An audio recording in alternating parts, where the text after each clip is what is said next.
So Yeah, yeah. first of all, SA, welcome to the Carrie Croft Show. Right on. Thanks for having me. You and Nick Hexum. I wrote a list when I started this show. And I Uh-huh. mean, we're talking like you guys are you're number one. Like I'm talking like before God, Jesus, Oprah. It's Nick All Hexum, right. SA Martinez, and I can't. But I thought it was like an AI bot talking to me on DM. To be honest with you, I was like, okay, this can't be. That's great. So my first. It could have been. Well, no, well, here you are now. It still might I be. mean, it's a real good decoy.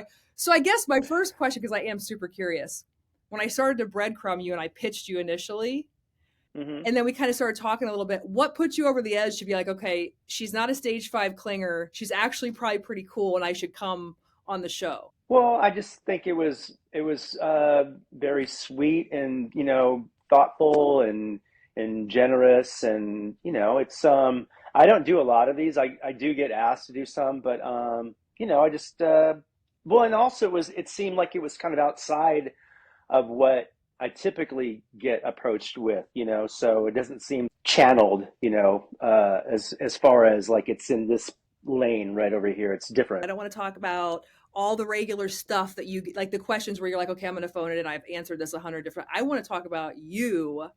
And of course, my love for this band is I am such a 311 stan. Of course, my love for you started with Down. To this day, like keep my feet on the ground, keep my head in the clouds, electrify, come from the down. I mean, it's one of the lines of my life, soundtrack of Right my on. life, right? I think what's really kept me besides the fact that the music is just incredible. I mean, it's such a marriage of pop and reggae and rap, and it's like it's I love like no one puts baby in a corner, right? You guys just came on the scene and you were like, hey, we're going to put this all together and we're going to do it like no one's ever done it. So that's one reason why it stuck with me forever. But I also think Right.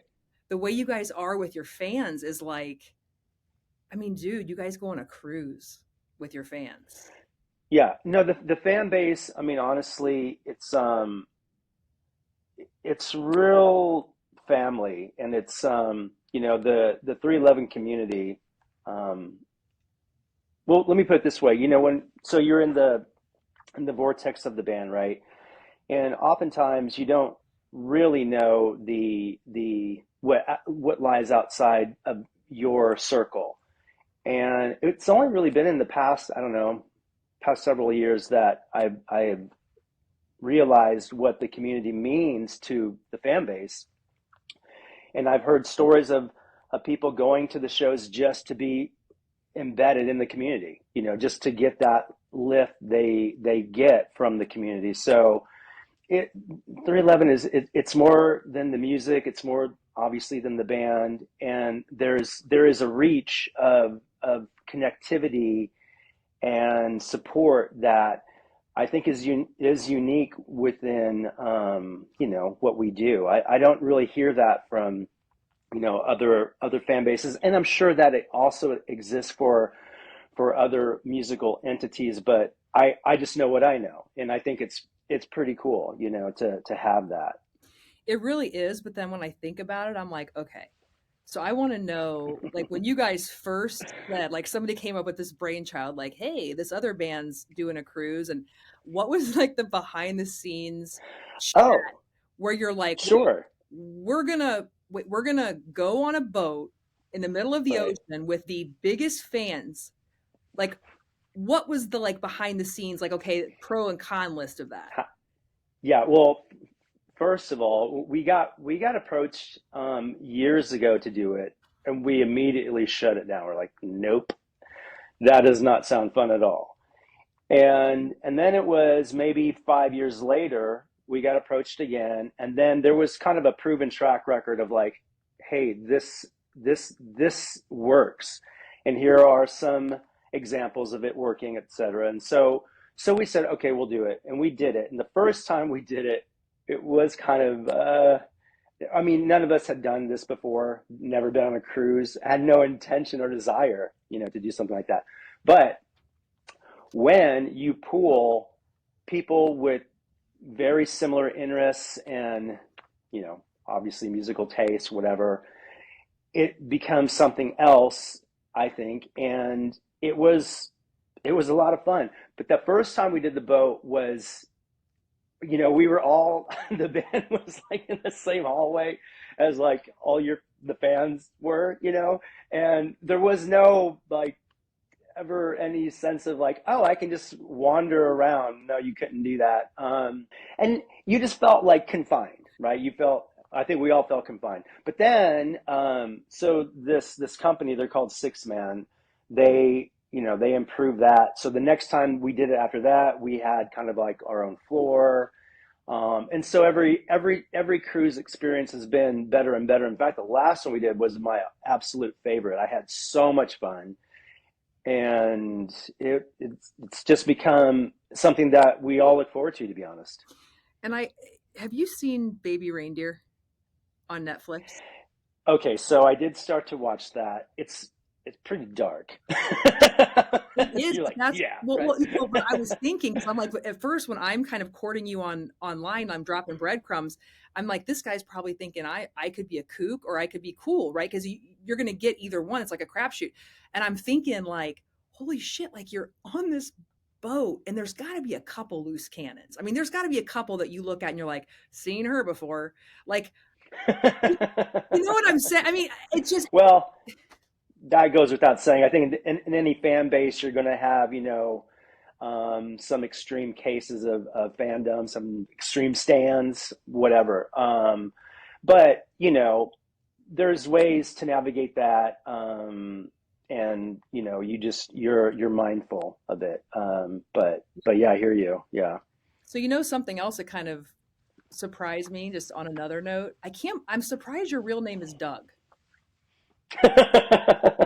Like I was born in Douglas County in Omaha, Nebraska. And I think that was that's that was the name that kind of came to my mom. okay because She was expecting a girl. Like back in those days, you didn't know. You know, I was like, okay, she thought I was going to be. I gotta talk to him about this because it's like Doug, like doesn't really fit like correct. And so I'm like, okay, his grandpa was is it Jose? Was it Jose? Was that the name? I had on my dad's side, yeah, And and then your then dad's my mom's dad was Carl. okay, and then your dad Yeah. was Ernie. Is that right? Yep. Ernesto. Yeah. Okay, so Yep. Yep. and listen, I'm not a Martha. I'm not a baby reindeer. I just do my homework. Okay, there's a difference. Right on. So I was like, okay, I'm trying to figure out where Doug came from because you got like S.A. Martinez, and then I'm like, Sure.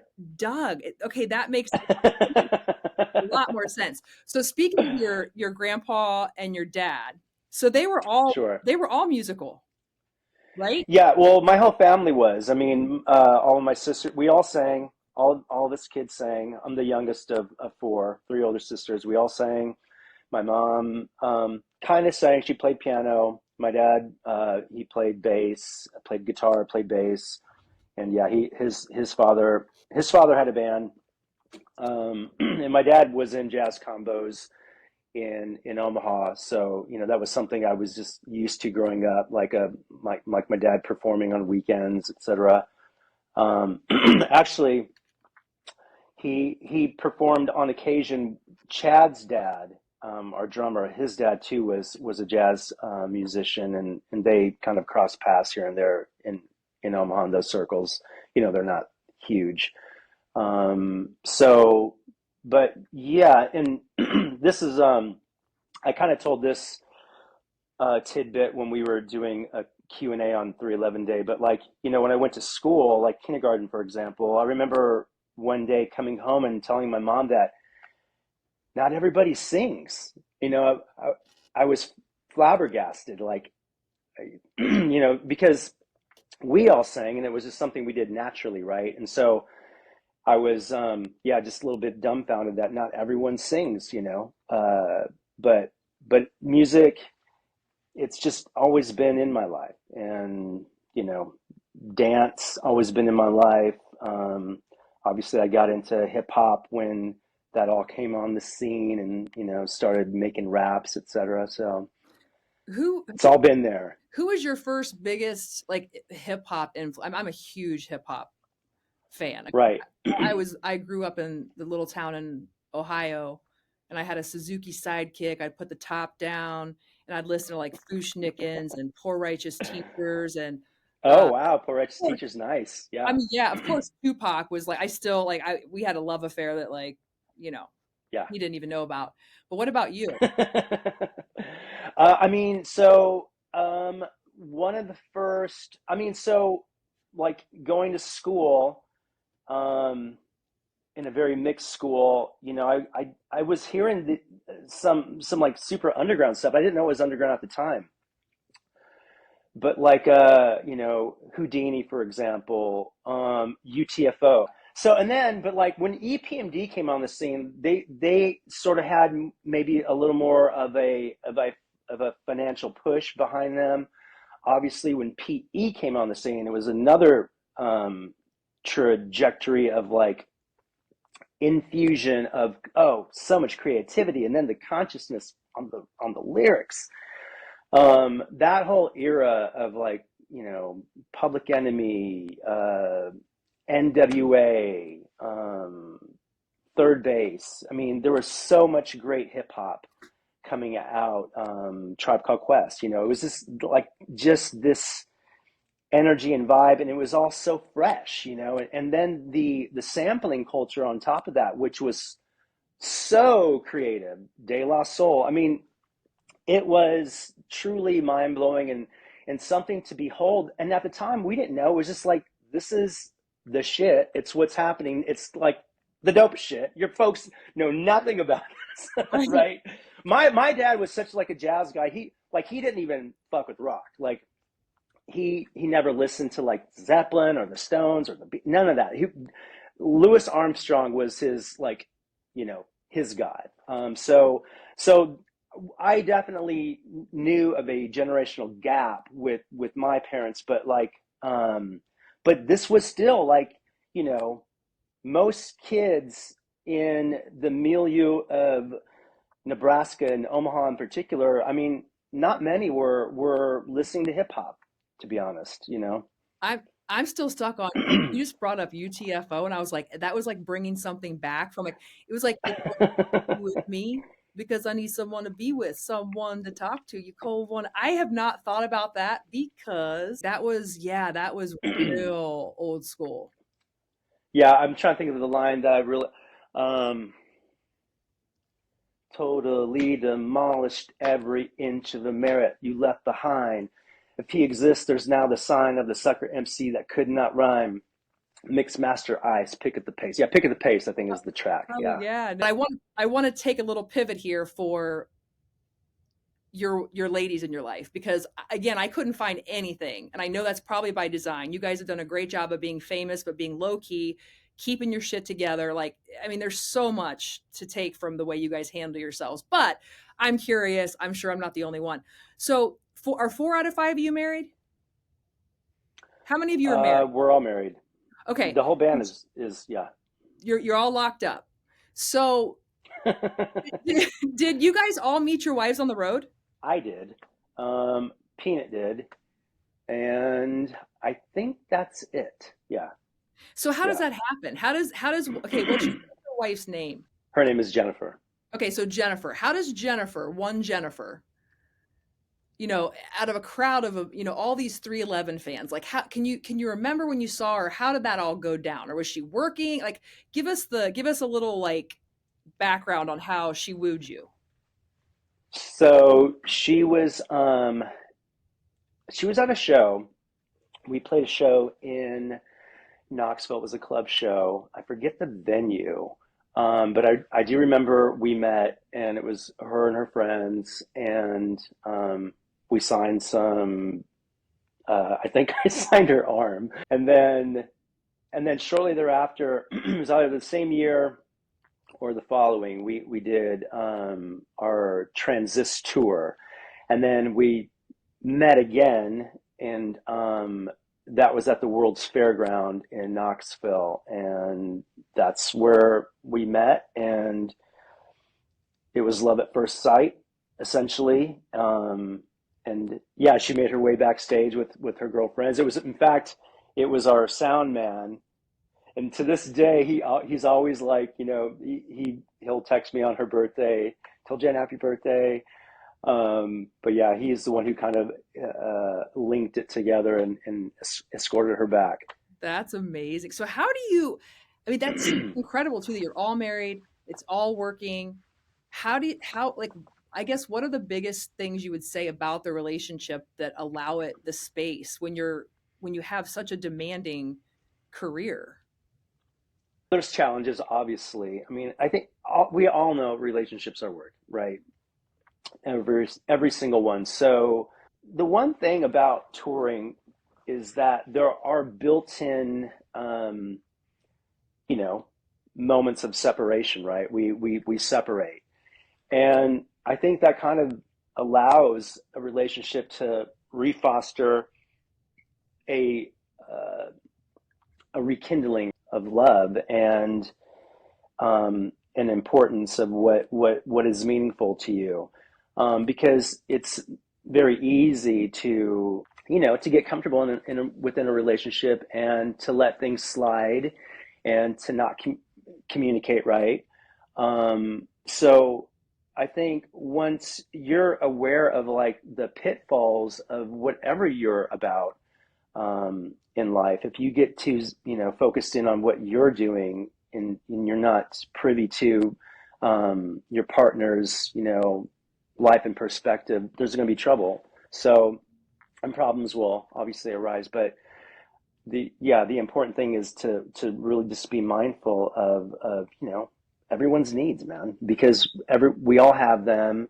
And we all have things in our life that have made us who we are, and so it's always just being mindful, being mindful of who why someone is the way they are, right?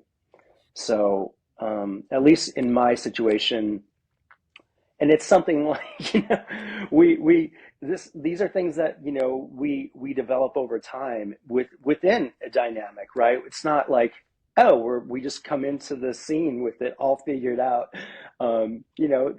These are the things that are worked on within that bond. I bet you all you have to do is get up there though and shake it a little bit. Just a reminder, That's like it. Jennifer, remember this, baby. Remember these dance moves that drew you in, girl. Remember that? Do you know? Remember Do that. you know what your love language is? Oh no, what is it? I don't know. I'm going to ask you. So Oh. there's five different there's five love languages. Have you ever heard of Okay, them? Okay, so it's bring them all on. right. Let's hear them. So acts of service is one. Okay. Receiving gifts, and you can be a hybrid. Quality time, words of affirmation, or physical touch. What was the first one again? Acts of service. Acts of service and yeah, physical touch. Those two would be, I think, what I would subscribe to. Okay. So I read something. So speaking of like, you being gone and you guys having this crazy, amazing just life experience all the time, which blows my mind. So you said something like you had not been home for a summer since like 1998 until Oh, right. COVID or something, right? Right. Yeah, yeah, yeah. I Right. mean, that just becomes your normal. Like you don't know anything different, but that is so wild that you're spending all of that time with four other males and that you've made it work this long. Like that, not a lot of people or bands could say that. No, it's true. I mean, we have a unique bond. Yeah, 98 was basically we had started the band and then we're just like on this launch, right? And it's just one thing after another, record. You're touring constantly. I mean, so in those early days, you're on the road like 9 months out of the year, right? But you're young, so it's you can withstand a lot of like what comes with that. But you're also getting some success, and then everything that comes with that. So we hit, yeah, we did that tour, that transistor, like 97, and we're just like on this ride and it's just like, oh my god, we need a moment. It was becoming a bit much, and we were supposed to go to Europe, and then we called that off and we just took 98 off. So and that was a lot of fun. I think, yeah, I started DJing around LA. and I think I moved into my first spot, and we were all kind of like, moving. We at that point, yeah, we there was no longer a band house, and we were all like, venturing on into, adulthood or whatever you want to call it. So, but yeah, we had, some time to actually have a life, and then we got back on it, and so, yeah, when COVID happened, that year was supposed to be our busy year. We were going to do, all 50 states, and then that didn't happen, and so yeah, we had that time. But then, during that time, we're trying to figure out how we can get back to work, and so we're putting together. We did this thing called, this stream system, and we did it at the Hive. I think we did the first 3 records, top to bottom, that type Yeah. of thing. Had some, So, behind the scene moments, whatever. But yeah. so in terms of your dynamic with these guys, I'm fascinated. Um, who would be the most emotional out of the five? Like, who's the one to blow their top the quickest?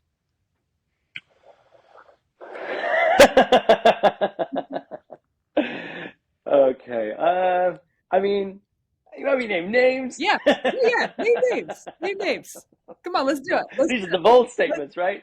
I mean, I think we all have our moments, right? I think everyone in the band has their moments of like wanting to say something that they've been, maybe holding in or whatever. But um, it's well, we meet and we discuss things, and you know, you there are instances in the past, right, where there have been, walls that we have hit, as individuals that needed, time and space to heal, and there's also things, that maybe were in the mix, in flux, prior to the band even forming, between individuals within the band. 3 of the guys went to school together, right? Um, I love how and then you. P I and love how P. you haven't said a name yet. You're like, I'm gonna go Right? all the way around the block and back again, and she's we're gonna. gonna we're gonna chew around this question, She's bro. gonna because I would think like and of course I've paid the most attention. Who do you think? So I feel like you are just spicy. Like I feel like you are just Me? this poetic, emotional. You emote and you have so Sure. much to give, and like I just feel like you add such a. You're like a. I mean, you're a little angel. Like I just think you add so much to the band. But I guarantee you are a feisty.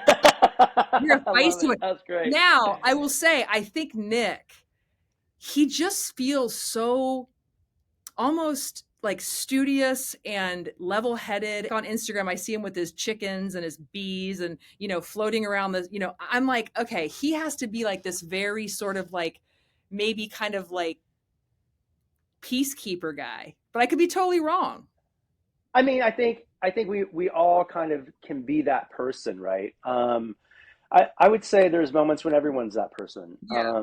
because again, there's so much, you know, uh, that happens within that dynamic, and and you can say, yeah, emotional levels, they rise and they abate, between us all, right?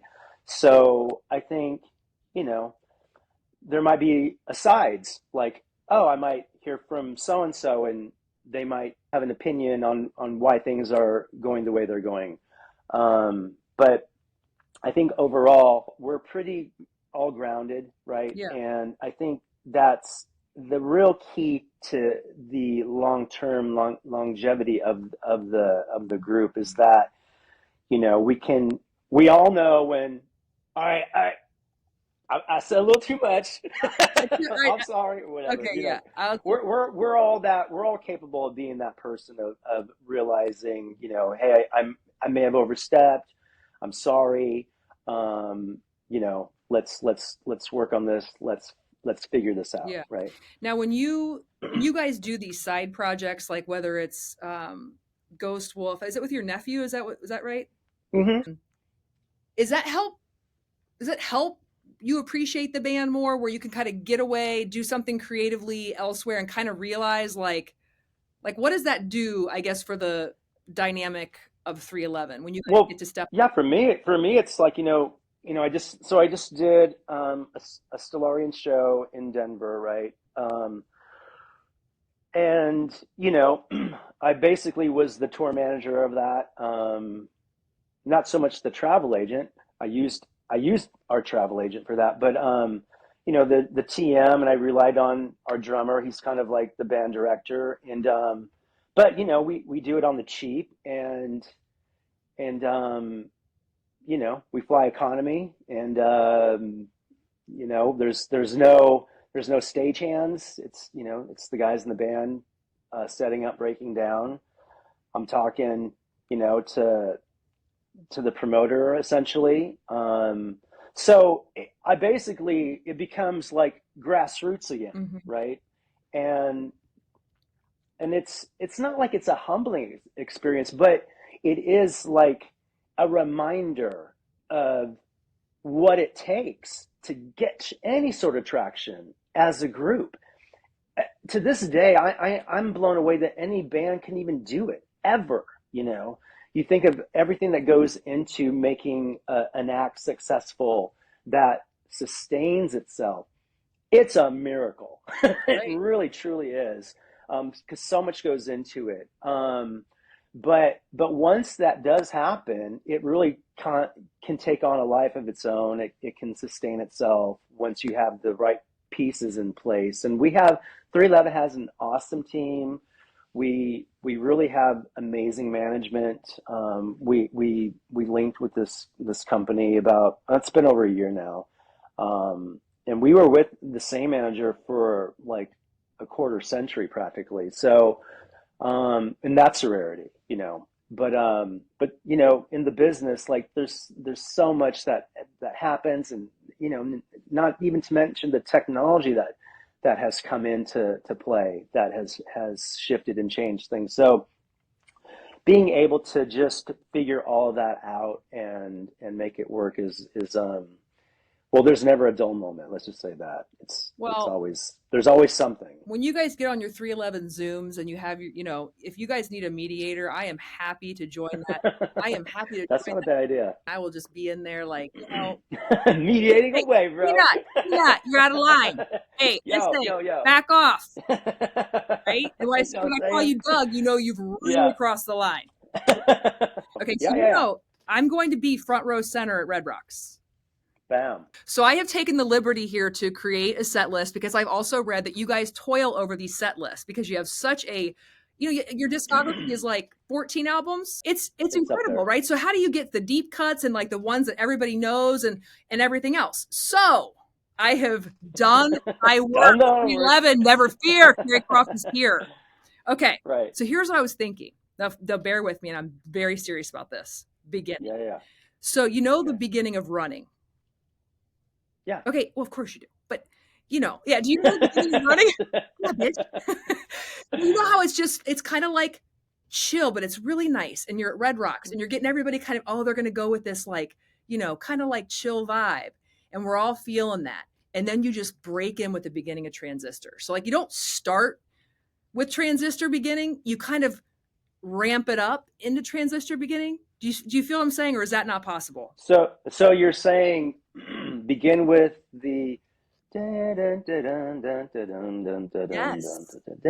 and then go into transistor, like, so tease them with Running, And just but then you go into shock Transistor. the system, because Bam. because we're, There's because we're set up for this, like, we're all at Red Rocks and everybody's they're either on shrooms or they're smoking sure, herb or yeah. whatever, and they're like, oh yeah, this is such a, like, the reggae, like low key vibe, and then you hit them with Transistor. I'm telling you, that would be a very good idea. Okay, that's number one. All right, All so right. this is not the order from that was the only order request that I have. All right, these can be in any order you choose. All right. Bam. So Lay 'em on me. hydroponic, obvi, Okay. applied science. Obviously, you can't have a concert without Down. Guns are for pussies. I mean, has to happen. Duh. But I will tell you, don't let me down.